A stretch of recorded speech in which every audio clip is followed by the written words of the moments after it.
Olá, seguidores. No vídeo de hoje eu vou compartilhar com vocês um relato de um cotista decepcionado com testes F11, que é o Thiago PS, seu canal Fica Esperto.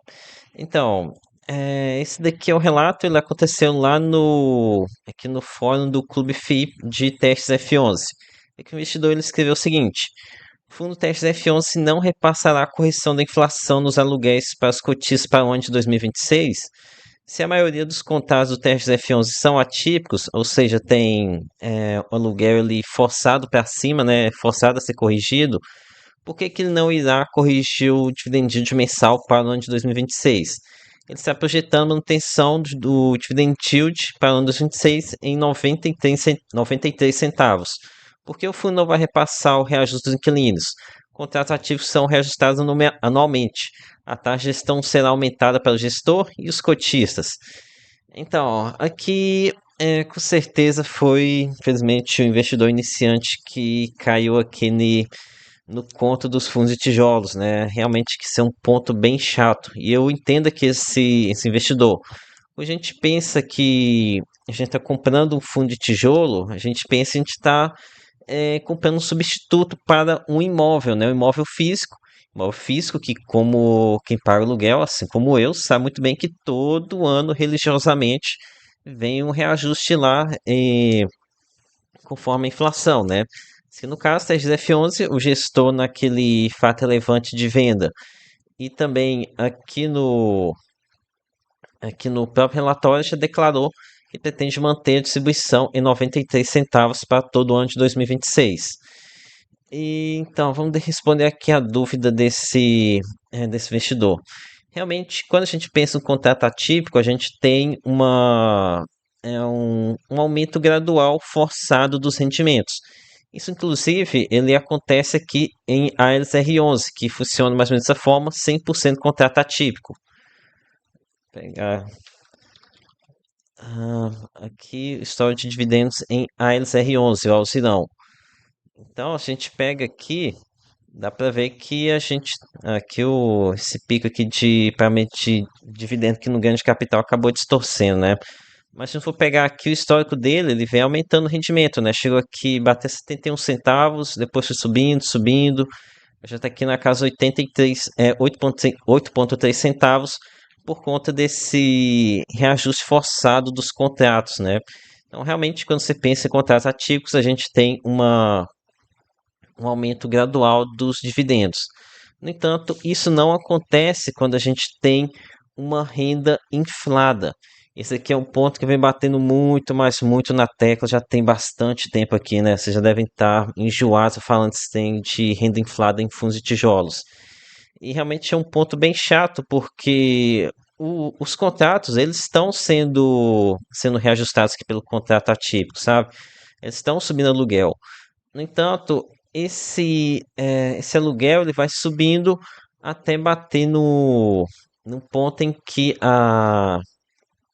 ele não adianta ele aumentar porque a renda vai estar inflada. Por exemplo, ele está para 93 centavos, mas o que está sendo gerado aqui de ganho de capital é menos que isso. É um número, sei lá, 75 centavos ou 80 centavos, não sei.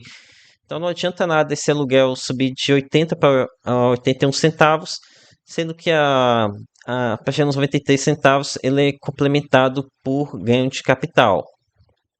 E aqui, o grande problema aqui para testes F11 é que na DRE dele, ele não separa o que é receita com aluguel e o que é receita com ganho de capital. Então acaba que fica uma zona aqui, né? Fica impossível de você mensurar quanto que ele tá gerando apenas com aluguel, que ele é reajustado, né, todo ano, e quanto que vem do ganho de capital, que é algo que não é reajustado, né? Algo meio que imprevisível. Exemplo aqui, ó. Em dezembro a gente tem um resultado de 1,51 por cota. Mas quanto disso daqui veio de ganho de capital? Não tem a menor condições de definir esse tipo de coisa, né? Então, realmente, essa questão da definição do resultado recorrente é um ponto muito, mas muito importante mesmo em fundo de tijolo, tá? Tome muito cuidado com com o fundo de tijolo que você não consegue definir quanto que o fundo gera de resultado apenas com aluguel. E acho que os casos mais emblemáticos nesse sentido seria Tesla F11 e Gari 11. Vou mostrar aqui para vocês. Gari 11 também tá meio que nessa pegada também, né? Tá aqui pagando 8,3 centavos, já tem bastante tempo. Tava até pagando mais aqui, depois caiu.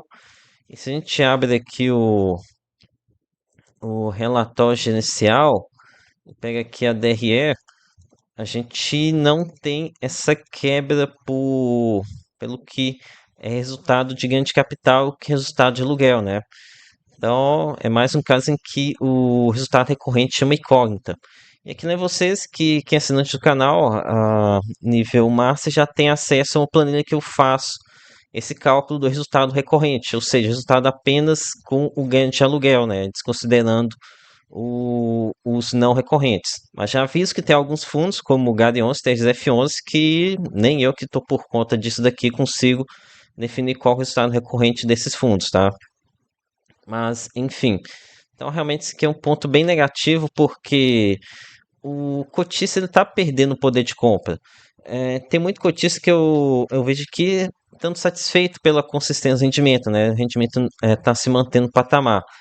Mas isso aqui é negativo, porque cada ano que se passa, você está perdendo poder de compra. Esses 93 centavos estão sendo pagos aqui, acho que desde os 24, no começo dos 25, não valem, não tem o mesmo valor que agora aqui no começo de 2026, né?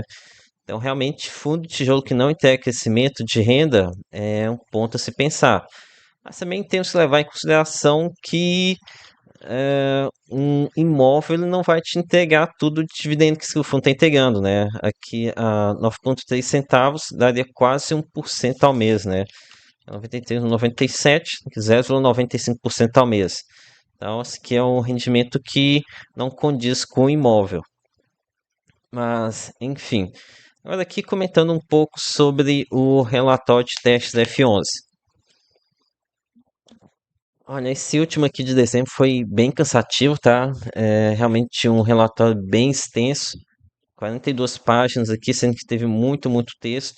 Mas aqui os pontos que eu chamo a atenção é o seguinte, aqui ó, olha só, ele coloca aqui uma venda de que pode gerar R$ 7,8 por cota de lucro para testes F11. Realmente um lucro imenso, né? No entanto, como teve essa emissão, esse valor aqui vai ser diluído entre as novas cotas. E como o fundo ele praticamente dobrou de valor, a gente vai ter uma diluição massiva desse dividendo, desse resultado. Foi um 7,8. Teve até um gráfico que ele mostra quanto que saltou no patrimônio. É difícil de achar, tá?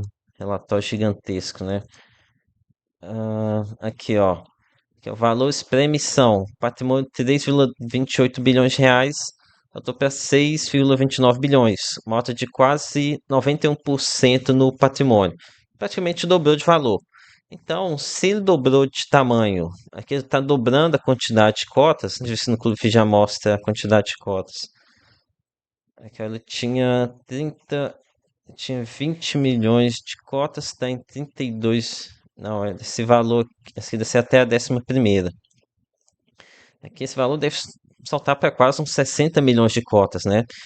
Então, como você vai dobrar essa quantidade de cotas, esse 7,8 de lucro que o fundo teve aqui nessa venda, ele vai ser extremamente diluído, né? Praticamente pela metade, que era 7,8 de cota, vai passar para 3,54. Então, por isso que não vai ter um ganho de capital tão alto. Então, realmente isso aqui é bem chato, tá? É bem chato mesmo essa ânsia dos gestores em querer crescer o patrimônio, acaba gerando essa diluição. Não fala que não é diluição daquela diluição de seu poder de voto aqui não, tá? Isso daí já não tem importância nenhuma, não tem ninguém aqui controlador. Mas diluição do ganho de capital realizado e da valorização dos imóveis que estão ali dentro, porque como as emissões estão sendo feitas a um VP de R$ 100, que é o mesmo VP já há bastante tempo, você tem uma diluição enorme aqui do lucro aqui dos imóveis que estão dentro de testes F11. Então, realmente, fundo imobiliário de tijolo, enquanto eles não atingirem um tamanho muito, muito gigantesco, mesmo de forma que as novas captações não gerem diluição, vai ser difícil investir em fundo de tijolo, tá? Porque essa diluição aqui, ela realmente é muito, muito chata. O fundo de papel já não tem esse problema porque ele vai entregar tanto os juros quanto a inflação. Já o fundo de tijolo entrega o aluguel, mas a valorização fica dentro dos imóveis, né? Valorização essa que corre o risco de ser diluída, né? Ah, ok, continuando aqui sobre 10F11, se eu fosse falar aqui sobre todas as aquisições, seria um vídeo só para isso, né? Mas, enfim, teve aqui umas aquisições boas, principalmente no portfólio de logística, mas também teve muita aquisição ruim, né? Aquisição aqui de hospital, algo que tem nada a ver. É um tipo de ativo que ele tem uma baixíssima liquidez, é mais difícil de você fazer ganho de capital com isso. Teve que compra de imóvel educacional também, uma baita de uma bola fora. Apesar de que aqui na compra dos imóveis educacionais, eles mandaram bem aqui nessa compra dos imóveis lá do Viu 11, né, que cuja aquisição de R$ 3.200 em imóveis educacionais. Lembrando que tem galpão que já está saindo a 3.700. Então, aqui comprando um imóvel, né, de renda urbana por 3.000 e poucos reais, até que parece ter sido uma boa compra. Pelo menos o preço barato, né? Mas tem que ver se realmente tem valor esses imóveis, né? Se você consegue revender depois por um valor melhor. Mas enfim, também imóvel educacional, baixíssima liquidez, né? Tem que ter um ticket bem mais alto, acaba dificultando. Esse aqui, shoppings aqui em Belo Horizonte, alguns shoppings que se assemelham mais a galerias, né? Nem dá para chamar aqui algum desses shoppings aqui de shopping de verdade, mais uma galeria de compras. Ah, enfim, muita coisa para falar do teste da F11. Aqui o foco mesmo era nesse relato aqui desse investidor e ressaltar desse problema dos fundos de tijolos eh, com renda inflada que não integra crescimento de renda. Então é isso. Peça aqui o seu like, se inscreva no canal. Lembre-se que nada aqui é recomendação de compra ou de venda. Até a próxima.